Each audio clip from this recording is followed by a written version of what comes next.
Because what you, the unsung heroes in the wastewater industry, do matters. Join me, Suzan Chin-Taylor, the DooDoo Diva, a longtime veteran of the wastewater, trenchless, and civil infrastructure industry each week as I deliver industry know-how from industry pros who know how.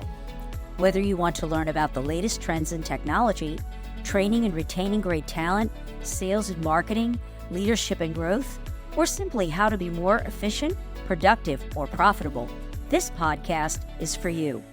Let's dive in. Hello, everybody, and thank you for joining me on this week's episode of the DooDoo Divas Smells Like Money podcast. Today, I have the pleasure of visiting with TJ Suter, president of Hydro Products, a longtime entrepreneur and the inventor of the Vanguard Pathogen Defense System. Hopefully, I got that right, TJ. So thank you, and welcome to the show. Well, thanks, Susan. It's certainly my pleasure to be here and talk with you on your podcast today. All right. Well, before we jump in, you and I were having a little conversation, and you made the comment about the effluent and the makeup of what is in our sewer system, or wastewater collection systems today. You kind of labeled it that this isn't your grandfather's sewage.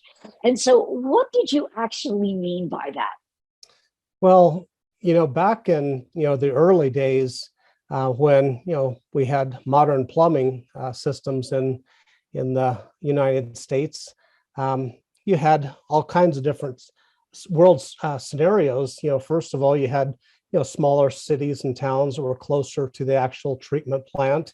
You had some of these old clay tile pipes that would leak tons and tons of groundwater and I into the water stream and would dilute it. You'd also have very high volume flush toilets, usually around 8 gallons per minute, et cetera, and a lot less international travel and tourism to the United States. So, what I meant by, it's not your grandfather's sewage is nowadays, especially with the Clean Water Act that was, enacted in late 70s, they took out all the phosphates, sulfates, heavy metals that used to kill a lot of the bacteria that was in wastewater.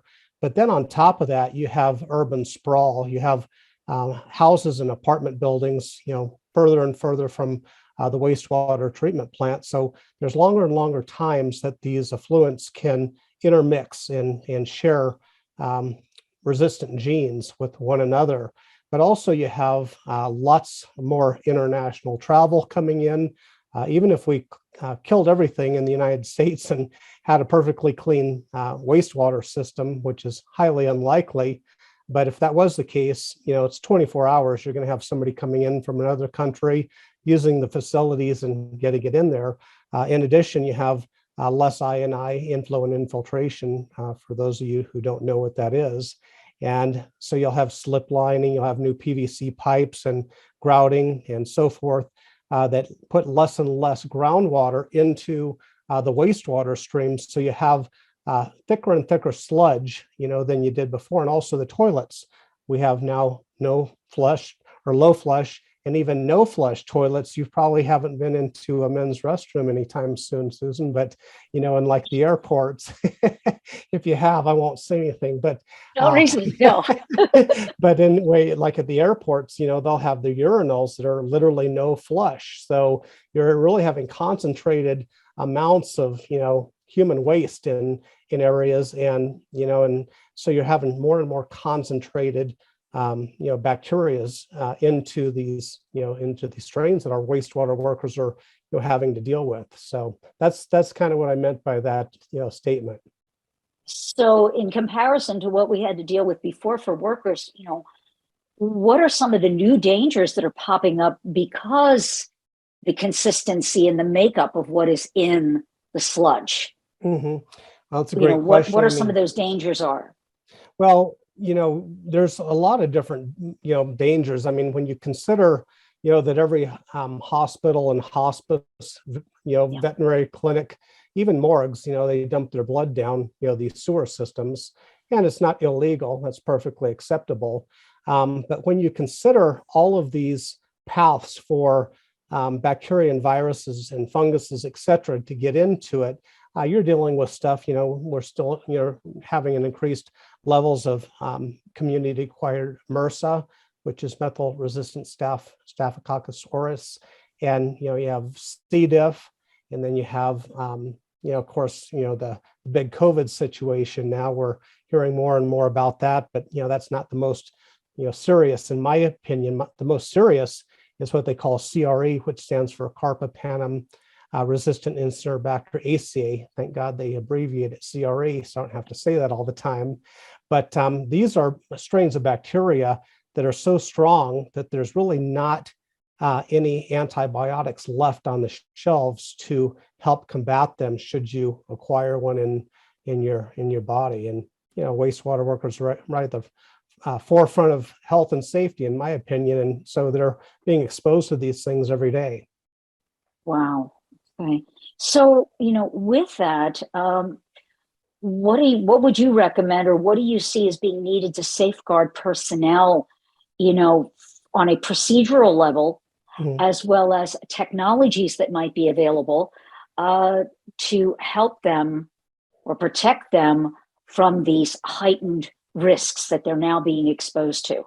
Yeah, that's a great question, Susan, because really, if you look at the NIOSH's hierarchy of safety, you'll see, an upside down triangle, and on the bottom of that triangle is PPE. And then you go on up to, different ones, and all the way at the top is removing the risk, completely. So you're not even, if it was a table saw you were dealing with, well, you take the blade off, but, if on the bottom of the, that same one, if it was a table saw, it would be, hey, wear some safety glasses. So in the wastewater industry, personal protective equipment, which is, your glasses and, hopefully a face shield, gloves, boots, these types of things. But really that's, the first line of safety in any business for the wastewater. I've been in wastewater business for over 30 years. And so I know that, from my own experience of working on these trucks and dealing with the human waste, you're always, first of all, you're tearing, the gloves a lot of times, or you're taking them off improperly. But also you have stuff that gets splashed on you. So the very minimal is making sure to have on your gloves. And I'm not talking just leather gloves because they get saturated. There's a couple of ways you have penetration and permeation. So penetration, is because, you tear a glove or whatnot. But permeation is where it comes in on a molecular level. So on, a very porous leather glove, well, it might help keep your hands from getting cut on, something, it might be stuck on the sewer jet hose, for instance, like a piece of glass. Well, it's very porous. So once those gloves get sopped up with wastewater, it's going to go right into your skin. And then the other one is the, just the, very thin vinyl or latex or nitrile gloves that are so popular to be able to keep, some of the solvents. And, that's a whole nother animal that I just, reminded myself of. You have more and more of this nanotechnology that's coming out, and that's becoming really a problem. And that's on the drinking side too, because the membranes can't, filter out some of these tiny particles that people are being exposed to. But what I had, come up with, about 11 years ago, due to, my, I'd volunteered at a hospice for a 3-year period and saw all of these dangerous pathogens that, people had. And every once in a while, we'd have a patient in there. Normally it was, they were dying of cancer or Lou Gehrig's or something that wasn't transmissible. But every once in a while, we would go in and you'd find a great big sign, and even red bags on the door, and just to really make you aware, and says caution, use extreme caution, unknown virus or sickness. So, we would go in and do the direct patient care. The doctors and nurses would come in and, administer medicines and so forth. But literally every single thing in that room was red bagged and incinerated right on site, whether it was a tissue box or bed sheets or a gown or a tooth swab, anything. But that same waste was just dumped right down into the sewer system where, my guys were working about 150 feet out into the street. And I said, you know what, I want to build something. And that's how I had come up with the Vanguard system. So the Vanguard system is a collar system, and it snaps onto that hose, that jet hose, prior to it coming out. And we keep the, pathogens right in the waste stream where they belong. So they're not, coming up to the workers. This Vanguard system, that was a nice, that one that leads me to just segue into this, because I was doing a little reading on this and thought this was really interesting, and wondering to myself, why doesn't, not that we want this to be an advertorial podcast, but looking at it and going, why doesn't every combination truck or jetter truck have one of these on here? Because it was relatively low cost, but just thinking about what we've just been discussing about the dangers and all these new things, how does it actually work? You were saying that it keeps it in there, but it gets deployed onto the actual hose reel itself. Yes. Yeah. So what it is, Susan, is it's really a two-part system. So it's attached to any combo or jet or even CCTV truck, anybody that's being exposed to wastewater. And what it does is, on the jet side of things, you simply jet out to your destination manhole, and prior to coming back, you just simply pull the machine out of the collar holster that's right at the front or the rear of the vehicle, just depending on where the operator station is, snap it on in literally less than 5 seconds, and you turn it on right at the operator station. And what happens is, once you turn on the system, you're spraying some high pressure water and a broad spectrum antimicrobial, a small amount of it, into our spray collar. So the collar itself is an aluminum collar that snaps together and has 360-degree coverage on the hose that's coming through the inside of it. So you're spraying it from all sides, and you're keeping all of that waste, just stripping it off and keeping it into the manhole, and so it can go to treatment. But it's not just for germs. We really got our start on germs because that was what it was primarily built for. But as a wastewater worker, you run into so much more stuff, the grease and grit and grime and mud, crud, and blood, as we call it. So you're able to strip a lot of this stuff off and keep it in the manhole, so it can go to treatment where it belongs, rather than coming up and being on the hose or dripping off the hose onto the street. And the other thing is, when you have an easement and that manhole's not right in the center of the street currently, what happens is the guys string out the jet hose into somebody's yard, and they'll pull that hose back, and it just drips, on people's yards and the sidewalk and everything as it's getting to, paid back onto the hose reel. Well, with the system, we have not only the direct collar that's mounted right on the front or the rear of the vehicle, but we also have a 50-foot hose or 100-foot hose. The city of Houston has 100-footers, and because they have a little bit further easement. So you can literally take the collar off, snap it onto that hose, which would have the handgun to wash off your boots and shoes and SSOs, and you can attach the collar to that. So next time you're in an easement, you're able to snap that on, at the point of exit of that hose, and spray it off and keep it in the manhole where it belongs. So that's kind of the way it works in a nutshell. Well, you brought up a great point, that even if they didn't have a system like yours, that some steps should be taken as they're bringing that hose back. They probably don't even think about that. Maybe some operators do, but some may not, especially if they have a big quota to meet that day for cleaning or jetting. That hose and coming up, not only are they putting themselves at risk, but any place where that hose is touching. Yeah. Like you were saying, dragging that across someone's lawn. Right. Yep. That's exactly right. I mean, I think it's like any industry.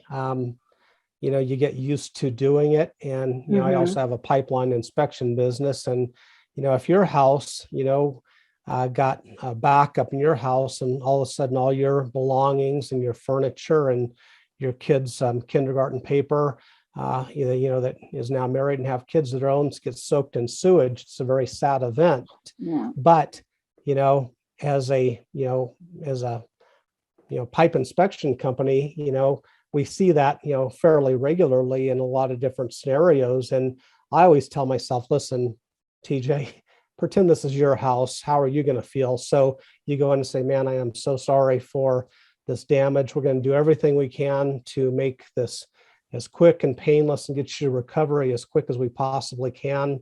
Because I know it's frustrating, rather than saying, hey, all right, move, we got to do our job and get out of there. And, kind of, being callous towards it, just because you do it all the time. But I think that's the same with wastewater, workers, maybe not washing their hands as often as they should, or, touching stuff that they shouldn't have, like your cell phone. You're doing a job and your phone rings and you lift it up with that dirty glove. I'll call you right back and put it back in. Well, they're not thinking about it. Or, smoking or drinking, a big gulp on the job, or wiping sweat off their face. I mean, any number of things. So I think it's just a matter of being cognizant of what you're dealing with. Right. Creating an awareness, because you had mentioned something to me, and I'd never heard this before, the term, the sewer flu. Okay. And I don't know, maybe other people haven't heard of this as well. And you were talking about when somebody new comes on a job and they don't feel well, in that first month, and nobody quite knows why. Right. Let's talk about that a little bit, because, really what this is coming down to is there's health risks and there's implications for not changing our attitude towards what we are dealing with, what these workers are handling. Right. They can't help but handle it. It's their job. But by just shifting your attitude, and we were saying earlier that perception of what you're dealing with to meet the current conditions, it can be the matter between life and death. So tell me, explain a little bit, what is sewer flu?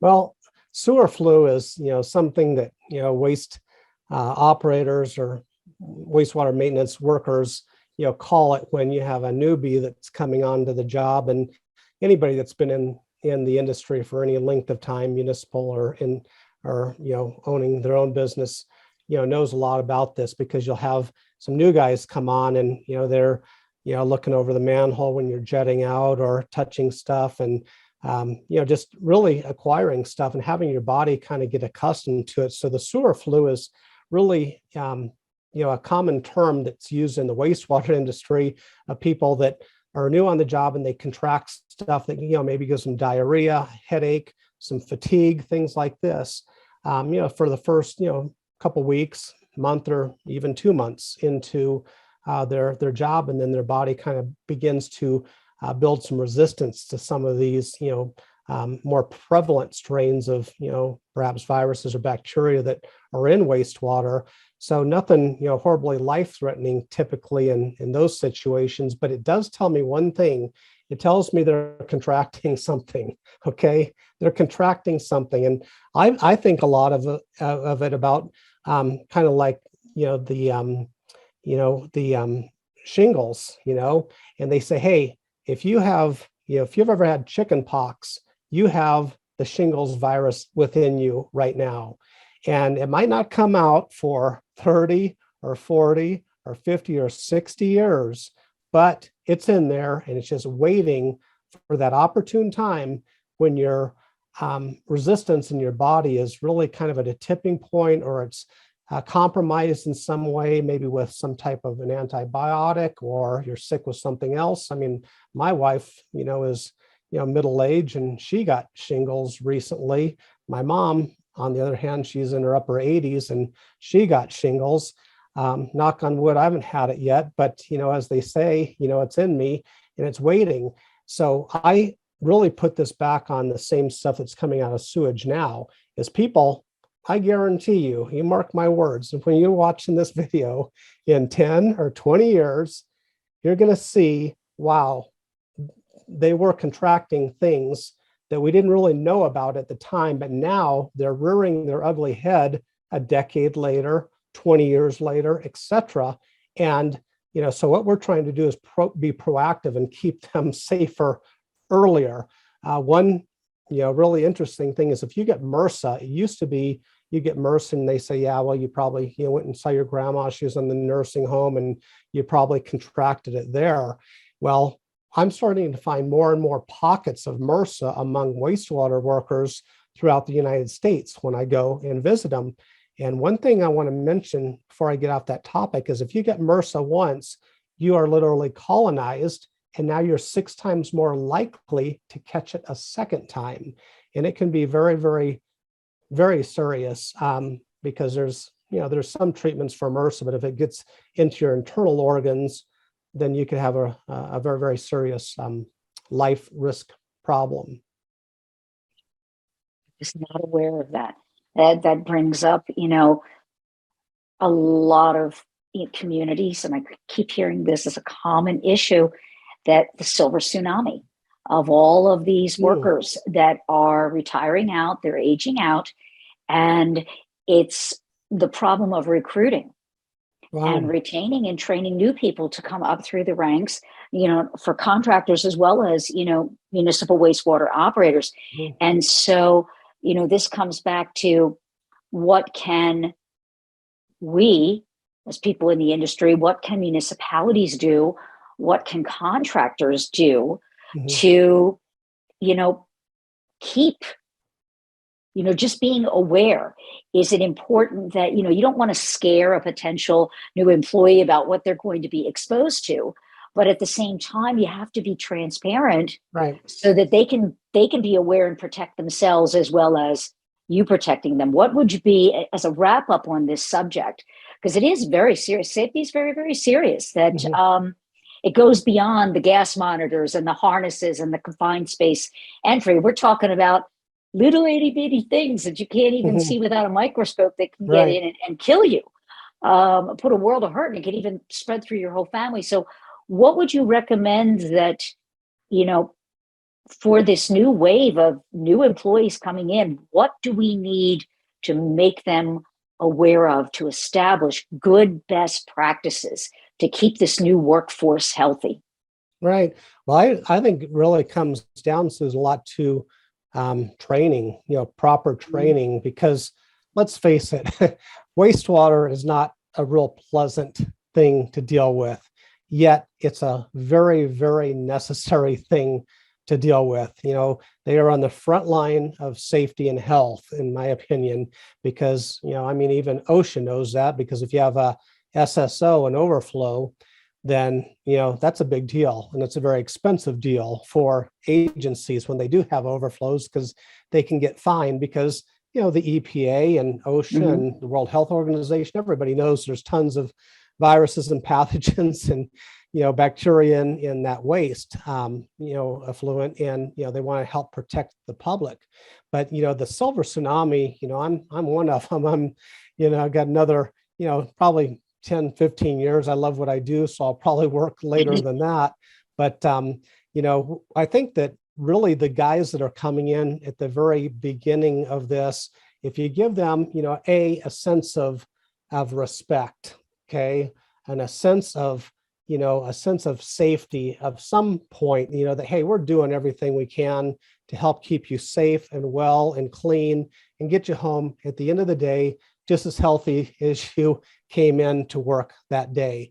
Because when you're dealing with, these jet hoses, and you can have a brand new jet truck, and honestly, it doesn't matter the brand, okay?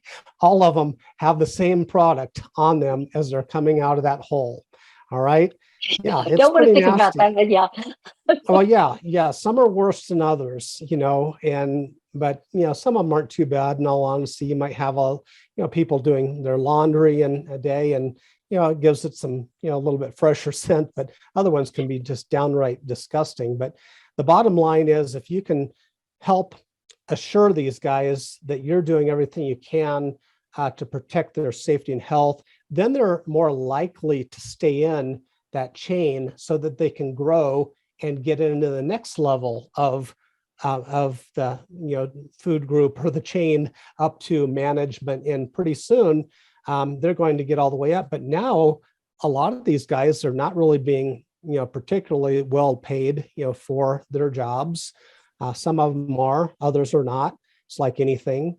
But if you are unsatisfied, underpaid in your opinion, you come home smelling like poo at the end of the day every single day, and your wife or husband or whoever is saying, yeah, don't, come near me, don't touch the kids, don't put it in the laundry. Well, if they come home, a little bit cleaner, a little bit happier, a little bit more dignified, then they're probably more likely to stay and then move on up to the next level. So that's one of the reasons, and also the legal aspect, because, I don't know if you have these legal commercials like we have in Denver, but I'll tell you, it's like every other TV commercials, an attorney wanting to sue somebody for a car wreck or a bad medicine or any number of things. And, and really part of what the Vanguard is really being received for right now is, hey, we're providing the latest level of protection for our team members, because if somebody gets sick, God forbid that they get very sick or hospitalized, and they see one of these commercials saying, hey, has your employer protected you as well as they could have? If not, you're due for a settlement. And it can be quite, large settlements. And I've ran into a number of those guys, during my course of time, out in the field dealing with people. They'll come up to me later and say, yeah, we had so-and-so, he's out on lifetime disability. He was 26 years old. And, you're talking millions of dollars for that, incident. So lots going on out there in our business. Well, TJ, I want to thank you for sharing all this information with me today. It's a lot for us to think about. This isn't exactly a fun subject to talk about, but it's a very necessary subject for us to have at top of mind, to protect those that are on the front line in our industry that we rely on for our own health and safety. Everybody takes for granted that, everything's fine when they flush the toilet, and that, it's always going to be there and I don't have to worry about anything. But there is someone behind the scenes that is taking care of that to keep you safe. And so, we need to safeguard those people who are on the front lines. And so thank you for bringing all this educational information to light. And I know you and I could talk about different subjects, being old sewer dogs here, all the way back from when did we first meet? Back in probably the early 2000s, when you were my customer when I was at Pearpoint. I'd love to have you back on the show, or maybe even, continue this conversation and make a second episode out of it. So I'd love to. Thank you so much. And thank you for joining us on the show today, and stay tuned for next week's episode. If you like this, put a comment out on Facebook, share it with your friends, subscribe. We have a newsletter, and look forward to seeing you next time. And until then, keep it flowing. For those of you interested in learning more about TJ Suter's company, Hydro Products, and its line of safety products for our industry, visit them online at www.hydro-products.com. TJ is also active on LinkedIn and welcomes connections from other professionals in the industry, and is available to answer questions about safety and making life better for your crews. Be sure to subscribe to the show so you'll never miss an episode. If you're an industry expert and would like to be considered as a guest on the show, click the Be a Podcast guest link below in the show notes for more information. Thanks again for joining me, the DooDoo Diva, on this week's episode of the Smells Like Money podcast.